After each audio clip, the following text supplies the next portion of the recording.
ముక్కు మీద మంచి ముక్కెరా వెలుగొందు కడుపు వలదు గాని కాళ్ళు లేవు చూడలేదు తాను చూపించు జనులకు దీని బావ వేటిది తిరుమలేశ అంటాడు.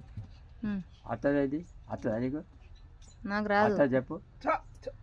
ముక్కు మీద మంచి ముక్కెరా వెలుగొందు కడుపు ఉన్నది గాని కాళ్ళు లేవు చూడలేదు తాను చూపించు జనులకు దీని భావమేమిటి తిరుమలేశ అంటే అది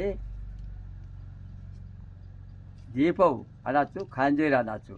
దీపం మన ఎక్కలలా నూనె పోసి ఇట్లా ఇట్లా తిప్పుకొని బత్తులు పెట్టి ఇత గిట్ట లేకుండా లేకుండా లేవు అవి శివుడి అది ఎక్కలనేది అది ఈ దీపము అది దీపం అన్నట్టు. మొక్కు మీద అంటే ఇది కడుపు ఉన్నది కానీ కాళ్ళు లేవు దానికి అర్థం దీపం అన్నట్టు. అది